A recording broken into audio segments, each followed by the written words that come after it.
Le moment qu'on va regarder ensemble ce matin, c'est le dernier, évidemment, le dernier épisode dans le livre de Genèse qu'on va regarder. On a vu des thèmes super importants, comme on a vu le travail, on a vu l'approbation, on a vu l'amour. Mais là, on va voir peut-être le plus important.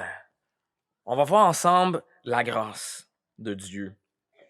Et je voulais qu'on focus là-dessus ensemble ce matin parce que c'est possible pour nous, en tant que chrétiens, d'avoir parfois l'idée que la grâce, ça, c'est quelque chose dans le Nouveau Testament. Puis dans l'Ancien Testament, ça, c'était la loi.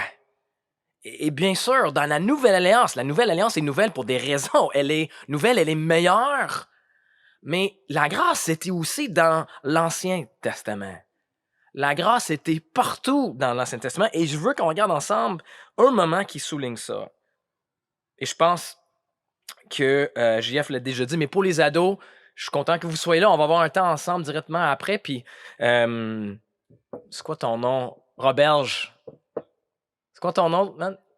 Nathaniel, il m'avait suggéré de penser des questions pour vous pour notre temps ensemble. Alors, soyez prêts. Vous allez faire un test de 100 questions. Et il va y avoir 100%, sinon il y a des... Non. Mais ça va être bien ensemble. Donc, merci d'être là. Je vais lire pour nous le extrait en question. C'est Genèse 48. Ça va peut-être dur de voir, je ne sais pas avec le soleil, mais on va essayer. Genèse 48, les versets 1 à 21. Mise en contexte rapide, on est à la fin de l'histoire. On a vu que l'histoire se termine avec Jacob et ses deux femmes, Léa et Rachel. Dieu bénit Jacob avec 12 fils et une fille. Mais comme on a vu hier, le favoritisme continue et Jacob préfère un de ses fils, son fils Joseph. Et ses frères sont tellement jaloux de lui, le détestent tellement qu'ils décident de le vendre en esclavage. Joseph se ramasse en Égypte, mais par la grâce de Dieu, il finit par monter au niveau de premier ministre d'Égypte. Et il utilise son pouvoir en tant que politicien pour sauver, pas juste sa famille, mais son pays, tout le pays de Canaan, d'une famine qui allait venir. Là, les frères reviennent rencontrer Joseph. Ils découvrent c'est qui Joseph, leur frère, que le premier ministre d'Égypte, c'est leur frère, celui qui avait vendu un esclavage. Mais au lieu de se venger contre eux, Joseph leur pardonne. Incroyable. Et il dit une des phrases les plus incroyables, les plus importantes du livre de la Genèse. Il dit, ce que vous avez projeté de me faire du mal, mais Dieu s'en est servi pour faire du bien. Incroyable. À tes souhaits. Et là, on est ici, la dernière conversation entre Joseph et son père Jacob. Vous savez, quand on est sur notre lit de mort, les dernières paroles qu'on dit sont super importantes, non? Ben voilà la situation. Jacob est en train de mourir. Il y a d'ailleurs un nouveau nom. Dieu lui a donné le nouveau nom Israël. Donc, on voit la dernière conversation entre le père Jacob / Israël et son fils Joseph. Ce qui se dit ici est super important. Genèse 48, les versets 1 à 21. Après cela, on vint dire à Joseph, ton père est malade. Il prit avec lui ses deux fils, Manassé et Éphraïm. On avertit Jacob, on lui dit, voici ton fils Joseph qui vient vers toi. Israël rassembla ses forces, Jacob. Israël rassembla ses forces et s'assit sur son lit. Jacob dit à Joseph, le Dieu Tout-Puissant m'est apparu à Luz, dans le pays de Canaan. Il m'a béni. Il m'a dit, je te donnerai des enfants, je rendrai tes descendants nombreux et je ferai sortir de toi tout un groupe de peuples. Je donnerai ce pays à ta descendance après toi pour qu'elle le possède toujours. Désormais, les deux fils qui te sont nés en Égypte avant mon arrivée vers toi en Égypte seront les miens. Éphraïm et Manassé seront mes fils, tout comme Ruben et Simon. Quant aux enfants que tu as eus après eux, ils resteront les tiens. Ils seront associés à leurs frères dans leur héritage. À mon retour de Padan, Rachel est morte en route, près de moi, dans le pays de Canaan, une certaine distance d'Ephrata. C'est là que je l'ai enterrée sur le chemin d'Ephrata, c'est-à-dire Bethléem. Puis Israël regarda les fils de Joseph et demanda, qui sont ceux-ci? Joseph répondit à son père, ce sont mes fils. Dieu me les a donnés ici. Israël dit, fais-les approcher de moi pour que je les bénisse. La vue d'Israël avait baissé à cause de la vieillesse et ne voyait plus bien. Joseph les fit approcher de lui, et Israël les embrassa et les étreignit tendrement. Israël dit à Joseph, « Je ne pensais pas revoir ton visage, et voici que Dieu m'a fait même voir ta descendance. » Joseph les retira des genoux de son père et se prosterna jusqu'à terre devant lui.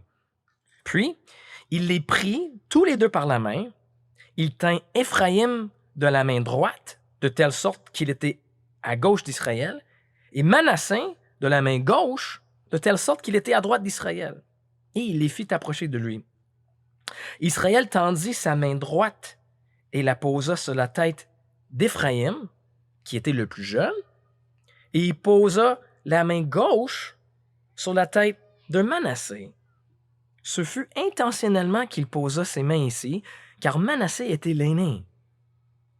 Il bénit Joseph et dit, « Que le Dieu devant lequel ont marché mes pères Abraham et Isaac, le Dieu qui a pris soin de moi depuis que j'existe jusqu'à aujourd'hui, l'ange qui m'a délivré de tout mal, bénisse ces garçons. Que mon nom et celui de mes pères Abraham et Isaac subsistent à travers eux et qu'ils se multiplient abondamment à l'intérieur du pays. » Joseph vit avec déplaisir que son père posait sa main droite sur la tête d'Éphraïm. Il prit la main de son père pour la détourner de la tête d'Éphraïm et la diriger sur celle de Manassé. Joseph dit à son père, « Ce n'est pas juste mon père, car c'est celui-ci qui est l'aîné. Pose ta main droite sur sa tête. » Son père refusa. Il dit, « Je sais, mon fils, je sais. Lui aussi donnera naissance à un peuple, lui aussi sera grand, mais son frère cadet sera plus grand que lui, et sa descendance remplira les nations. » Il est béni ce jour-là. Il dit, « C'est par toi qu'Israël bénira en disant que Dieu te traite comme Éphraïm et comme Manassé. » Il plaça Éphraïm avant Manassé. Israël dit à Joseph, « Je vais mourir, mais Dieu sera avec vous et il vous fera retourner dans le pays de vos ancêtres. » La parole de Dieu. Dieu veut que Jacob qui donne à son fils Joseph une dernière leçon, la leçon la plus importante, la leçon de la grâce. C'est ce qu'on va voir ensemble ce matin. Juste deux choses, on va voir que Dieu dirige par la grâce, et deuxièmement, on va voir que Dieu bénit par la grâce. Il dirige par la grâce, il bénit par la grâce. Prions ensemble. Seigneur Dieu, chaque fois qu'on ouvre ta parole, c'est une occasion incroyable d'entendre ta voix qui parle, mais là, ce matin, on est probablement au moins un peu fatigué, peut-être un peu tanné d'entendre la même voix, la même personne, la 8e fois. C'est beaucoup d'informations aussi à absorber. Fait qu'on demande, Seigneur, que tu agisses pour nous aider à saisir les éléments de cette prédication qui sont les plus importants pour chacun de nous. Tu as quelque chose à nous dire ce matin, alors élargis nos capacités pour comprendre, pour suivre, et par ton Saint-Esprit, touche nos cœurs afin qu'on soit touchés à nouveau par ta grâce. Que ta grâce nous émerveille et nous change profondément ce matin et pour le reste de nos jours. On prie ça dans ton nom. Amen. Merci, bro.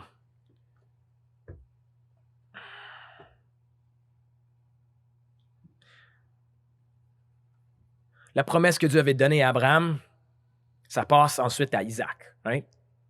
Ensuite, après Isaac, ça passe à travers Jacob. Mais maintenant, la question, c'est qui est parmi les 12 fils à Jacob, lequel des 12 va être celui qui va continuer cette promesse? T'sais? Lequel va être celui qui va avoir cette bénédiction-là? On voit une autre situation de bénédiction un peu semblable à celle qu'on a eue avec Isaac et ses fils. Ben, c'est ça qui se passe ici. Et donc, dans le verset 5, Jacob, il dit, « Désormais, les 2 fils qui te sont nés en Égypte, avant mon arrivée vers toi en Égypte, seront les miens. Éphraïm et Manassé seront mes fils, tout comme Ruben et Simeon. » Ça ne veut pas dire, by the way, que Joseph est en train de perdre ses enfants, qui ne seraient plus leurs parents. Non, Jacob est en train de dire que je vais prendre tes 2 enfants, puis je vais les monter au statut comme s'ils étaient un de mes enfants. Si vous connaissez un peu l'histoire dans l'Ancien Testament, vous savez, il n'y a pas de tribu de Joseph, right? Ben voilà pourquoi. C'est parce que Joseph a eu une double portion de bénédiction dans un sens de son père. Et donc, ça se rend à ses 2 enfants. On a donc un tribut de Manassé et un tribut d'Éphraïm parce que Joseph reçoit 2 portions. Donc, on finit avec 2 tribus qui viennent de lui. Mais avant que Joseph arrive avec son père à la bénédiction, son père Jacob donne un petit préambule au versets 3 et 4. Il rappelle Joseph à quel point Dieu l'a béni, lui, Jacob. À quel point Dieu l'a donné des bénédictions. Il se rappelle, par exemple, d'une promesse que Dieu lui a faite. Dans les versets 3 et 4, ça dit « Dieu m'a dit, je te donnerai des enfants, je rendrai tes descendants nombreux, et je ferai sortir de toi tout un groupe de peuples. » Jacob finit un homme riche, un homme influent, un homme avec du pouvoir, et là, on devrait entendre ça puis dire « Quoi? Tellement de bénédictions pour un homme toute sa vie qui a triché, qui a trompé des gens, qui a volé. » On a vu un de ces épisodes-là quand Jacob trompe son père, mais avant, on ne l'a pas gardé ensemble, mais avant, il manipule son frère Ésaü pour qu'il lui vende son droit d'aînesse. Et là, après, il trompe son oncle Laban et il s'enrichit aux dépens de lui. Donc, en lisant ça, on est supposé de dire comment ça se fait que Jacob ne s'est pas disqualifié de ces bénédictions-là? Comment ça se fait que Dieu va bénir un homme aussi mauvais comme Jacob? Tiens! Jacob, il a fait tellement de conneries, tellement de bêtises. Et là, à aucun moment, on entend Dieu jamais dire « OK, that's it, ça y est, c'est fini pour toi. Je me trouve quelqu'un d'autre. » Tiens, t'es coupé, t'es échoué. Ce que ce passage nous rappelle, c'est que Jacob n'a pas pu perdre ses bénédictions par son mauvais comportement parce qu'il les avait pas méritées par son bon comportement. Écoutez, oui, il y a des conséquences pour nos péchés. Le péché est dangereux et insidieux. Ça peut faire des ravages dans notre vie. Mais c'est aussi vrai que si on confesse notre péché à Dieu et si on se repent de notre péché, Dieu nous dit en Psaume 103 qu'il ne nous traite pas conformément à nos péchés. Right? Il ne nous punit pas comme le mériteraient nos fautes. Et donc nous pouvons pas perdre nos bénédictions à cause de nos erreurs, parce qu'on ne les avait pas méritées à cause de nos bonnes œuvres. Quel encouragement! Quel rappel que Dieu dirige par la grâce. Avez-vous vécu l'immoralité sexuelle avant votre mariage? Avez-vous pas été fidèle à Dieu avant votre mariage? T'es pas le seul. Ça veut pas dire que tu es condamné à avoir un mauvais mariage. T'sais? Est-ce que tu étais comme moi, quelqu'un qui avant sa conversion, qui volait, qui avait l'impression de besoin de voler parce qu'il était obsédé avec les possessions? Ça veut pas dire que tu es condamné à être pauvre. T'sais? Dieu ne nous traite pas conformément à nos péchés. Il ne nous punit pas comme le mériteraient nos fautes. Et c'est cette grâce qui permet à Jacob de dire quelque chose de très surprenant dans sa bénédiction pour ses petits-fils. Dans le verset 15, il dit que le Dieu devant lequel ont marché mes pères Abraham et Isaac, le Dieu qui a pris soin de moi depuis que j'existe jusqu'à aujourd'hui, qu'il bénisse ces garçons. L'expression ici « prendre soin de moi », littéralement en hébreu, c'est le terme pour berger. Jacob peut en dire « le Seigneur qui était mon berger ». En fait, si vous avez la version Sommeur, ça dit « le Dieu qui a pris soin de moi comme un berger ». Jacob est en train de remercier Dieu, en train de dire « Tu as toujours pris soin de moi. Tu m'as toujours bien dirigé. » Puis j'imagine Joseph était peut-être comme « Quoi? T'es capable de dire ça, toi? Regarde la vie de Jacob. » Oui, il était quelqu'un qui a fait beaucoup de mal, mais il était victime de pas mal de mal aussi, non? Il était élevé par un père qu'il n'a pas aimé. Ensuite, il a travaillé 20 ans pour Laban, qu'il a exploité, manipulé. Ensuite, il était obligé de marier une femme qu'il n'aimait pas. Et même quand il a réussi à marier la femme qu'il aimait, elle est décédée quelques années après. Et là, dernièrement, le fils qu'il aimait le plus, Joseph, est vendu en esclavage et on dit à Jacob qu'il est mort. Et on a quasiment l'impression que Jacob passe les dernières années de sa vie dans un genre de déprime tellement ça l'affecte. Et là, il a vécu tout ça. Et là, sur son lit de mort, il repense à sa vie et Jacob a l'audace de dire à chaque étape, j'avais un berger qui m'aimait et qui prenait soin de moi. comment Jacob il est capable d'avoir cette perspective-là?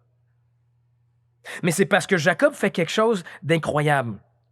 Jacob aurait pu interpréter sa théologie par ses circonstances. Il aurait pu dire, j'ai vécu tellement d'épreuves, tellement de difficultés, tellement de pertes, tellement de plans qui n'ont pas marché comme je voulais, donc je conclus à la lumière de mes circonstances, ma théologie est que Dieu est absent. Dieu ne m'aime pas, Dieu est indifférent, Dieu est capricieux. Mais Jacob fait l'inverse. Au lieu d'interpréter sa théologie par ses circonstances, il interprète ses circonstances par sa théologie. Il commence avec sa théologie. Il commence avec l'idée que Dieu est mon berger qui m'aime. Et donc, ça me permet de comprendre tout ce que j'ai vécu. C'est Dieu qui me dirigeait dans tout ça. C'était Dieu qui était au contrôle quand ma femme est décédée. C'est Dieu qui était au contrôle et qui m'aimait quand j'étais élevé par un père qui ne m'aimait pas.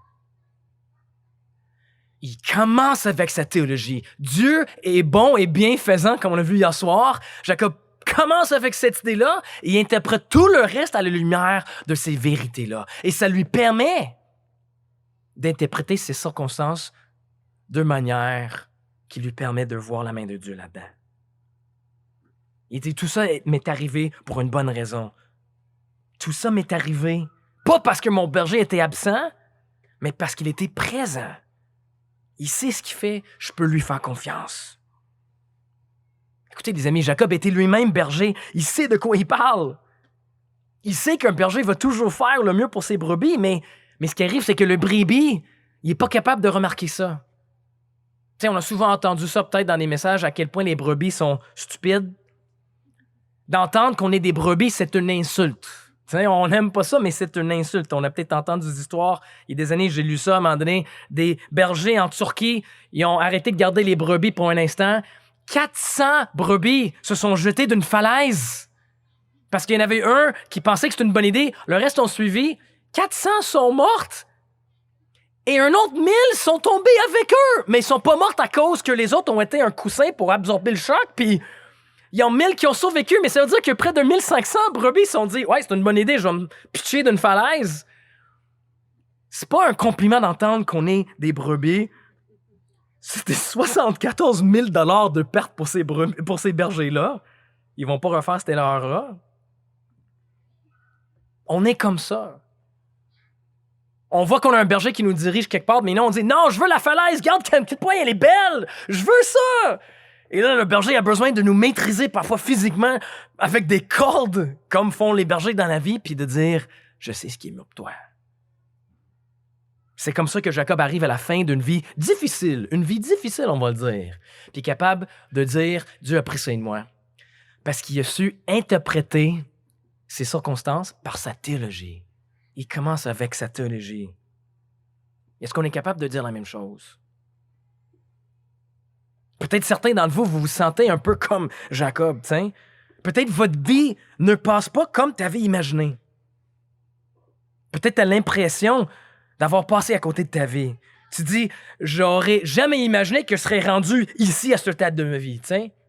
Que je n'aurais pas encore pu accomplir ça ou que je serais pris avec ça. Tu regardes les autres autour de toi puis tu te dis, pourquoi moi j'ai souffert genre 10 fois plus que les autres?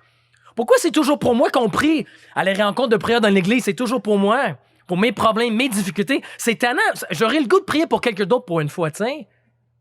Mais non, c'est pour moi, pour ma dépression, pour ma maladie chronique, pour mon enfant. Tiens, c'est lourd, ça.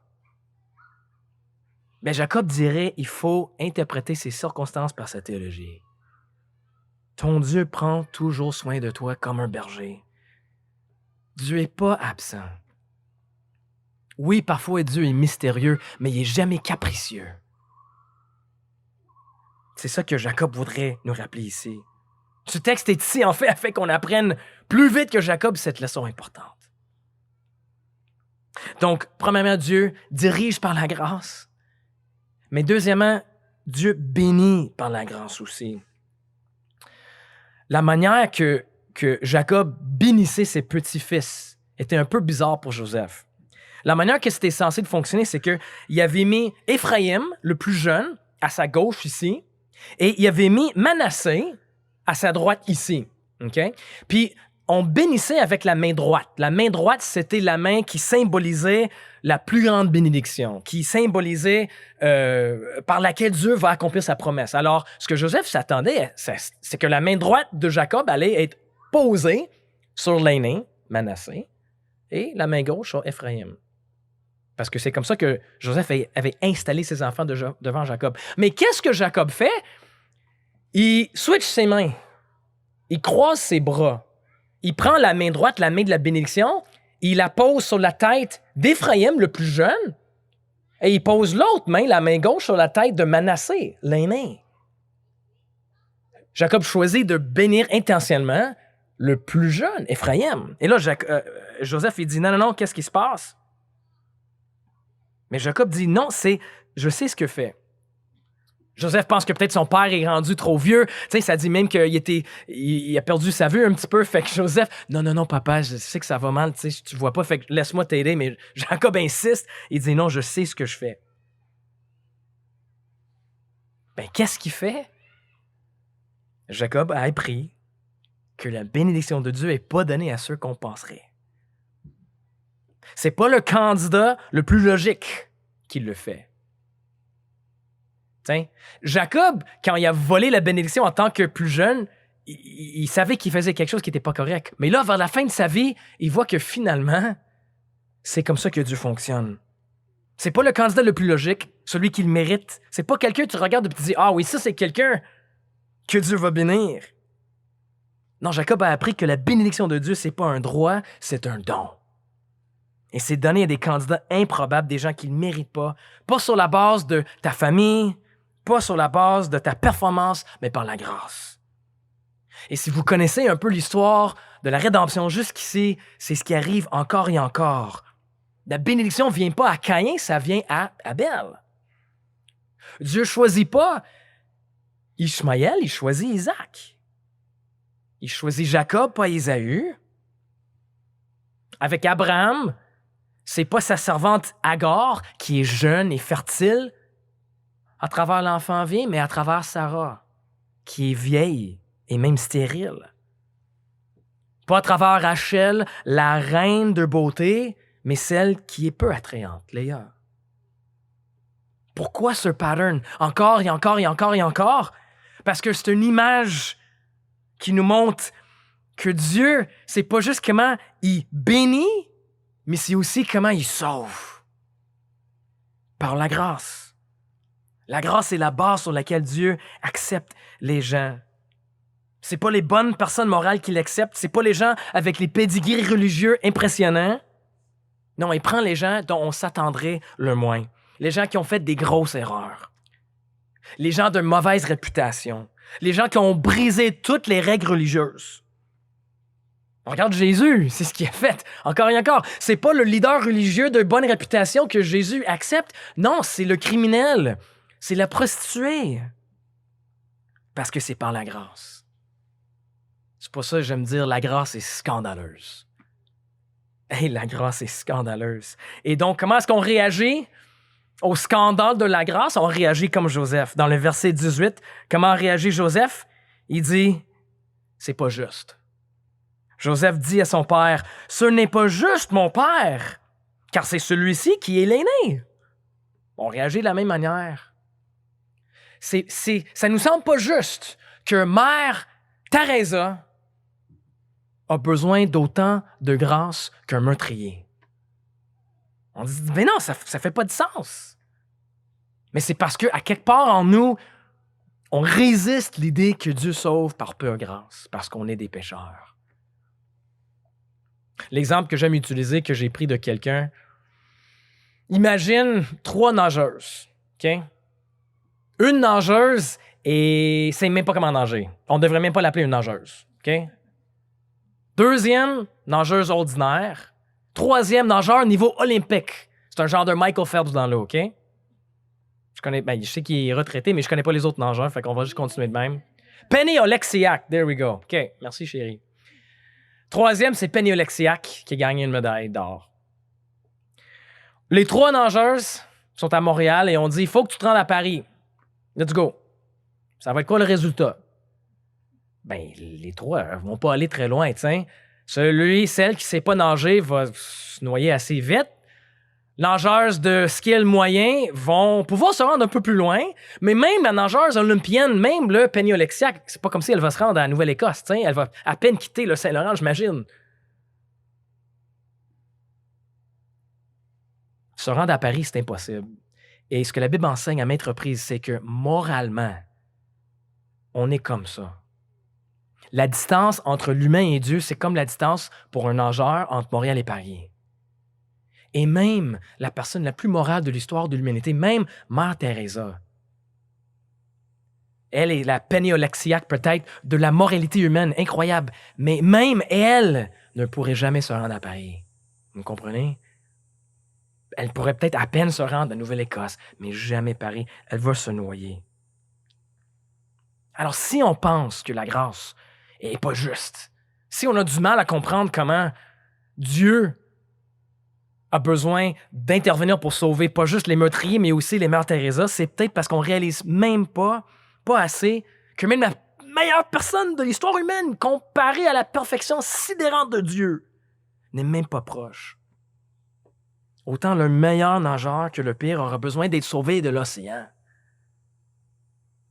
La grâce est scandaleuse, les amis, parce qu'elle nous dit que même la pire personne peut être sauvée et même la meilleure personne doit être sauvée. La grâce est scandaleuse parce qu'elle nous dit que même la pire personne peut être sauvée, mais même la meilleure personne doit être sauvée. Retournons à nos trois nageuses. Tu les vois en train de faire leur voyage à Paris, fait que t'embarques, tu prends un bateau puis tu vas les chercher pour les sauver. Parmi les trois nageuses, laquelle serait la plus reconnaissante pour avoir été sauvée? Ben les trois! Les trois, même Penny Oleksiak. Hey, merci tellement d'être là, m'avoir sauvé, je serais morte si c'était pas pour toi. Mais là, imagine après que tu aides Penny, tu fais Penny embarquer dans le bateau, tu sauves sa vie. Imagine qu'elle te dit Hey, cool, merci d'être là. Merci pour le coup de main. Honnêtement, je pense que j'aurais été capable moi-même, mais non, c'est cool que tu étais là. Ah, mais une chance, tu étais là pour elle, tu sais. Elle était pas capable du tout de le faire, alors ouf, une chance, tu étais là pour elle. J'ai l'impression que, inconsciemment, c'est un peu comment on réagit à Dieu. On regarde notre vie, on regarde qu'on n'a pas fait des gros péchés de fou, certains d'entre nous, et on dit, ouais, j'avais besoin de Dieu, mais wow, il avait vraiment sauvé Brad, tu sais. Hey, il avait vraiment besoin de sauver Brad. Brad avait besoin de beaucoup de grâce. Est-ce que tu réalises que ça a pris autant de grâce pour te sauver que pour sauver un meurtrier, tu sais? Toi qui as fait... T'as mis ta foi en Jésus à 10 ans, t'as été baptisé à 15 ans, t'as fait tous les camps chrétiens, t'as fait parole de vie Bethel, t'as fait toutes les étapes sans aucune période de rébellion. Réalises-tu que c'est aussi miraculeux que toi tu sois sauvé qu'un meurtrier? Si on manque de joie, si on manque d'émerveillement par rapport à ce que Christ a fait pour nous, c'est pas parce qu'on n'a pas suffisamment péché. C'est parce qu'on ne réalise pas à quel point Dieu est saint et on sous-estime les conséquences, même pour notre petite quantité de péché. Dans le fond, on ne réalise pas combien Montréal est loin de Paris. Et on n'aime pas de l'admettre, mais même chacun de nous, juste cette semaine, a commis assez de péchés pour mériter la condamnation éternelle de Dieu. L'illustration de la nage est bonne parce que ça nous montre clairement pourquoi Jésus est venu. Les amis, Jésus n'est pas venu pour nous montrer comment nager. Tiens, il y a des choses dans la Bible qui nous montrent comment nager. C'est excellent. Mais Jésus est venu surtout pour nous sauver de la noyade, n'est-ce pas? Ce que la croix communique, la mort et la résurrection de Jésus, c'est que Jésus est venu pour nous sauver de la noyade dans l'eau. Il s'est mis sur son dos et il nous a amenés à Paris.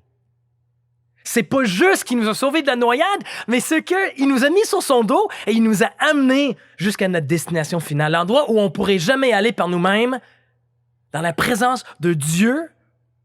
Dieu, en Jésus-Christ, le fait pour nous met sur son dos, au prix de sa vie. Lui, il se noie.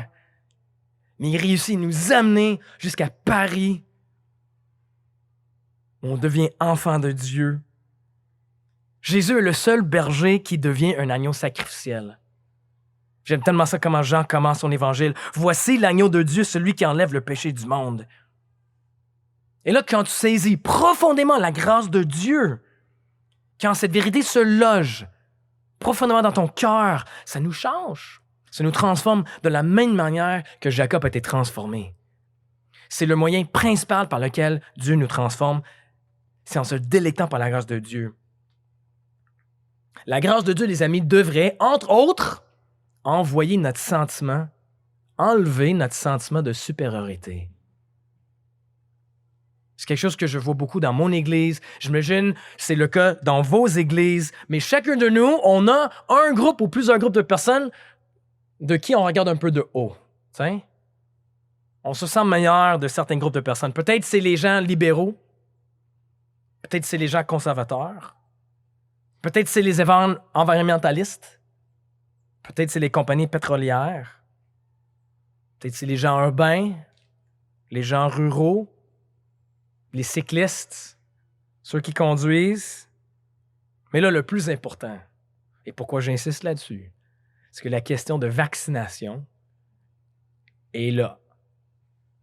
Et moi, je vois que c'est quelque chose qui risque de diviser nos églises. Est-ce qu'on regarde de haut ceux qui ont un autre point de vue sur les vaccinations que nous? Moi, j'ai un point de vue fort là-dessus. C'est tough pour moi. J'ai besoin de la grâce de Dieu, d'être mon cœur profondément. Parce que si tu es un pécheur sauvé par la grâce, comment peux-tu regarder de haut quelqu'un d'autre?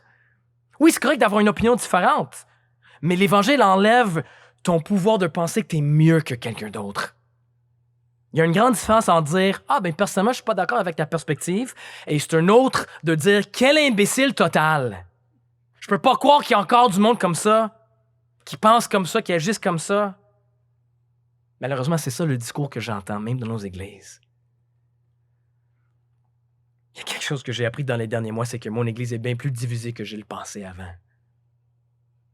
Mais l'Évangile, quand la grâce se loge dans notre cœur, enlève notre capacité de pouvoir regarder quelqu'un d'autre de haut et on réalise, je suis un pécheur. Oui, j'ai une opinion différente, mais comment je peux traiter surtout mes frères et sœurs comme ça? Peut-être tu es ici ce matin puis tu as plutôt une autre question en tête. Tu te dis, ben moi, je suis relativement une bonne personne. Pourquoi est-ce que Jésus ne prend pas les prêtres, les bonnes personnes? Pourquoi est-ce que Jésus haït les bonnes personnes, les personnes morales? Non. Non, c'est pas que les bonnes personnes peuvent pas être sauvées, c'est parce qu'ils refusent d'être sauvés. Parce qu'ils réalisent pas à quel point ils ont besoin d'être sauvés. Ils réalisent pas qu'il n'y a aucune différence entre eux et la prostituée. Ils réalisent pas que les deux vont se noyer. Et c'est comme si on voit la personne en train de nager à Paris, avec la tête à peine sortie de l'eau, en train d'avaler de l'eau. Veux-tu un coup de main? Non, ça va, je suis correct. Ben non, tellement pas vrai. Vous voyez, on peut pas être trop mauvais pour être sauvé, mais on peut être trop bon pour être sauvé. C'est ça la réalité. La grâce vient à ceux qui peuvent dire « Je suis peut-être pas un criminel, je suis peut-être pas une prostituée, mais j'ai autant besoin de grâce qu'eux. » Prions Seigneur.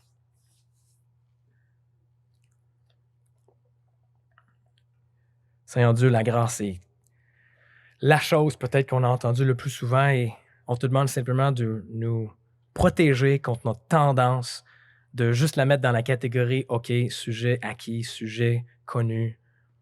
Permet qu'on puisse replonger dans ce sujet afin qu'on redécouvre à quel point c'est merveilleux que tu nous as sauvés. Chacun de nous mérite juste 7 semaines à cause de nos péchés d'être séparés de toi éternellement. Par contre, c'est pas ce qu'on vit. Tu offres de venir sauver tous ceux qui se repentent et placent leur foi en toi.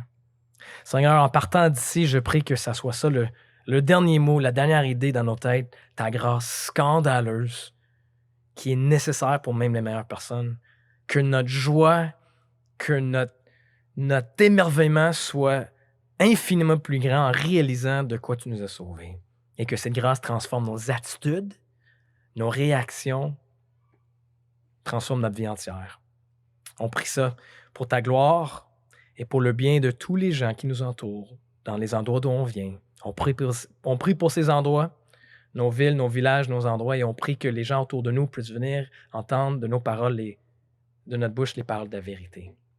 On prie ça dans ton nom. Amen.